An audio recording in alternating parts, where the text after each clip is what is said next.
जी अस्सलाम वालेकुम वरहमतुल्लाहि वबरकातुहू। उम्मीद करता हूँ सब खैरियत से होंगे, सब फिट फाट होंगे। तो मैं अभी निकला हूँ घर से, तो मैं क्या चलो थोड़ा इंजॉय हो जाए। ये देख रहे हैं ऐसा माहौल, ये बंदा आधा घंटा घूम लेना इस ऐसे इलाके में, बंदा फ्रेश हो जाता है। अब ये देखिए ये बरसीम है, और यहाँ पे भी गाजरें थी, वो मेरे ख्याल उन्होंने तो निकाली हैं। लेकिन मैं अभी मंडी होके आया हूँ। मंडी में तो हालात बस नॉर्मल ही थे, इतने ख़ास भी नहीं थे, इतने अच्छे भी नहीं थे, ना इतने बुरे थे। मसला ये था कि प्याज जो है ना, प्याज नीचे नहीं आ रहा। प्याज 250 रुपये किलो, और जो आलू थे वो 30 रुपये किलो। क्योंकि मुझे आदत है, कुकिंग वगैरह का भी बड़ा शौक़ है, और ये चीज़ें खाने पीने का भी। तो मैं मंडी में एक चक्कर लग ही जाता है हफ्ते में तकरीबन। लेकिन मंडी बस ठीक ही थी। तो मैंने ये सोचा कि जो आटे का बहरान है वो सिर्फ़ शहरों में ही है, बहरान कहीं भी बस अल्लाह ताला हमारी हिफाज़त फरमाए। यहाँ पे भी मैंने देखा, भी देखिए ये गांव है सारा, मेरे चारों साइड पे गांव ही हैं, छोटे छोटे गांव हैं, हर चीज़ बंदे के पास अपनी है। लेकिन यहाँ पे भी लोग आटे के लिए, गंदम के लिए तरस रहे हैं। तो मैं देख के आया हूँ, अभी बाज़ार गया था ना, तो वहाँ पे भी गाड़ी खड़ी जो है थी, गाड़ी खड़ी थी, तो लोग वहाँ पे भी लाइन में लगे हुए थे आटे के लिए। तो मैंने कहा यार यहाँ पे भी ये सीन है, तो फिर शहर का क्या हाल होगा। लेकिन इसमें अल्लाह की हिकमत होगी, ये बस अल्लाह ताला का निज़ाम है। लेकिन इसमें कुछ गलतियाँ हमारी अपनी भी होती है। मसला ये कि ज़ख़ीरा अंदोज़ी बहुत ज़्यादा होती है। ये तजर्बा जो मुझे हुआ है ये कोरोना के दिनों में, आप अभी चेक कर ले मास्क वगैरह। मास्क आप दुकानदारों से कोई लेता नहीं है, कोई इस्तेमाल नहीं करता। अगर मास्क वैसे भी बंदा ले ज़रूरत के लिए तो 10 रुपये के 3 मास्क देता है। लेकिन अगर कोरोना के दिनों में, जब कोरोना आया था, तब मास्क की जो किल्लत हुई थी, मास्क कहीं से मिल नहीं रहे थे। आप ने भी देखा होगा सारा कुछ, मास्क का कोई सीन नहीं है। लेकिन अभी दुकान वालों से कौन है कि मास्क वो 10 रुपये के 3 दे देता है। तब एक मास्क 50-50, 100-100 रुपये का पता नहीं मिलता ही था पहले। लोगों ने घरों में कपड़ों के बना के बेचना शुरू किए हैं, 40-40, 50-50 के। तो बहरान बस बंदा क्या कर सकता है। लेकिन ज़ख़ीरा अंदोज़ी बहुत ज़्यादा होती है हर जगह, यहाँ पे भी। और इंसान की कोशिश होती है कि गंदम है, अगर उसके अपनी अगर खेत हैं, गंदम है, वो अभी फ़र्ज़ किया 2000 रुपये मन है, तो अगर मैं ज़ख़ीरा अंदोज़ी कर लेता हूँ तो ये एक टाइम आएगा कि ये 4000 रुपये मन होगा। तो इसी लालच में लोग स्टोर कर लेते, ज़ख़ीरा कर लेते हैं। लेकिन उसका फ़ायदा ही नहीं है। एक तो वो ज़ख़ीरा अंदोज़ी जो है ना, इस्लाम में हराम है, हराम है। ज़ख़ीरा अंदोज़ी से इस्लाम ने मना भी किया है। तो अभी भी यहाँ पे अभी तकरीबन 2200-2000 रुपये मन था पहले गंदम। अभी जो मैंने अभी पता करवाया 3500-4000 रुपये मन है गंदम का। लेकिन वो भी कोई नहीं मिल रही है गंदम। तो इसी वजह से बड़े मसले मसाइल पैदा होते हैं हम। लेकिन अब एक और मसला भी है। पहले जो पुराने लोग थे वो यही कहते थे कि तकरीबन 1 एकड़ से जो गंदम निकलती थी वो एवरेज थी 45, 50, 55। 1 एकड़ से गंदम निकलती थी 50, 55 तो मैंने खुद सुनी है, खुद देखी है, 1 एकड़ से गंदम। लेकिन अब वही गंदम है। अल्लाह का निज़ाम भी वही है, अल्लाह की शान भी वही है। हालांकि अब ज़राअत में टेक्नोलॉजी ने कितनी तरक्की की है, खादें भी एडवांस हो गई हैं, दूसरी मशीनरी भी एडवांस हो गई है, और स्प्रे वगैरह भी एडवांस हो गए। उसके बावजूद भी गंदम का जो एवरेज है ना, अभी एवरेज 27, 28, 30, 35 से ऊपर। मैंने आज इधर अपने इलाके में बात कर रहा हूँ, मैंने किसी की भी ये नहीं सुनी कि 35 से ज़्यादा किसी की 1 एकड़ से निकली हुई हो।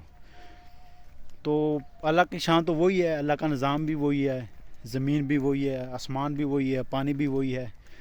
तो यहाँ पे एक सवाल पैदा होता है, फिर मसला कहाँ पे आता है। तो एक बंदे ने ये सवाल मैंने एक बंदे से पूछा तो बंदे ने बड़ा ज़बरदस्त जवाब दिया। उन्होंने कहा कि जब से, हालांकि जो फसल होती है उसका भी ज़कात होती है, उशर होता है, जब से लोगों ने ज़कात और उशर को बंद किया ना, तब से ये मसाइल आए हैं। अब आप देख लें किसान रो रहा है, क्यों रो रहा है? और जो खुशहाल हैं, जो ज़कात और उशर का सही ख्याल रखते हैं कि ज़कात मैंने इतनी फसल निकली है, गंदम है या कोई और फसल है, इसकी उशर कितनी बनती है, ज़कात कितना बनता है, अगर वो देता है तो उसको वो बड़ा खुश होता है, उसको फ़ायदा भी होता है। और मैंने भी यहाँ भी यही देखी चीज़ें वगैरह जो है कि कई लोगों की फसल होती है ना गंदम की, इतनी ज़बरदस्त होती है ना कि बंदा के यार मैं देखता रहूँ ये क्या सीन है। और कई की स्प्रे भी देते हैं, खाद वगैरह भी देते हैं, हर किस्म की वो दवाई वगैरह भी इसमें इस्तेमाल होती है, लेकिन उनकी फसल वगैरह नहीं सही होती है। तो इसका मेन 100% यही रीज़न होता है कि ज़कात और उशर ये हमने निकालना जब से बंद किया है, ये भी यही हाल हुआ है। आप देख लें, 1 एकड़ से 28, 30, 35 से ज़्यादा तो मैंने किसी का भी नहीं सुना कि 35 से ज़्यादा किसी का 1 एकड़ से निकला हो। मैं अपने इलाके की बात कर रहा हूँ। तो इसकी मेन वजह यही है। और दूसरा ज़ख़ीरा अंदोज़ी हम बहुत ज़्यादा करते हैं, अल्लाह माफ़ करे, लेकिन हमारा ये है कि शुक्र अल्हम्दुलिल्लाह हमारे 2 घर हैं। हमारी जब गंदम निकलती है तो हम अपनी जो साल की हम 2 घरों की होती है ना गंदम, 20 मन हो, 30, 40, 50 जितनी भी होती है 2 घरों की, वो हम पहले अपने घर ले आते हैं। उसके बाद जो बच जाती है, जिन लोगों ने हमें कहा होता है कि यार हमें गंदम चाहिए होती है, हम एक दाना भी अल्लाह के फजल से घर नहीं लेके आते और वहाँ से ही तोल के वहाँ से ही उठा लेते हैं। एक मन भी हम एक्स्ट्रा नहीं रखते कि हम रख भी सकते हैं, लेकिन नहीं, क्योंकि अल्लाह अगर नाराज़ है, अगर अल्लाह ताला कहर नाज़िल होता है तो बंदा उसके लपेट में आ जाता है। तो ये बिल्कुल चीज़ गलत है। तो हम तो गंदम वहाँ पे ही जिन जिनको देनी होती है, जितनी होती है, एक दाना भी एक्स्ट्रा नहीं आता, वो वहाँ से हम उठवा लेते हैं अल्लाह के फ़ज़ल से, अल्लाह के करम से, अल्लाह की रहमत से। मैं नहीं कह रहा हूँ कि हम बड़े हाजी हैं, नेक है, लेकिन जो चीज़ बंदा कर सकता है वो उसे करना चाहिए। जो नेकी अल्लाह ताला तौफीक देता है उसमें बिल्कुल भी देर नहीं करनी चाहिए। तो जो हमारी साल की गंदम वो तो हम उठवा के घर ले आते हैं, लेकिन जो बाकी बच जाती है वो एक दाना भी अल्लाह के फजल से घर में नहीं लेकर रखते। वो वहाँ से जिन्होंने लेनी होती है उनको क्या, आपने जो है तोड़े वाला जो अपना सामान ले आए, यहाँ से तोड़ा के यहाँ से उठवा के ले आए, घर भी नहीं लेके आते, वो वहाँ से उठा लेते, वो चली जाती है। शुक्र अल्हम्दुलिल्लाह अल्लाह के फजल करम के साथ। तो इन चीज़ों का बड़ा ख्याल रखना पड़ता है। और हम इंसान इस चीज़ को समझते नहीं है, फिर हमें उसका नुकसान भी होता है। नुकसान आपके सामने ही है। इस दफ़ा कितनी गंदम बर्बाद हुई है, ये जो सैलाब आया हम पे, उस वजह से कितनी लोगों की एकड़ों के मुरब्बे के हिसाब से गंदम ज़ाया हो गई है, ख़राब हो गई है, फसलें तबाह हो गई हैं, ज़मीनें तबाह हो गई हैं।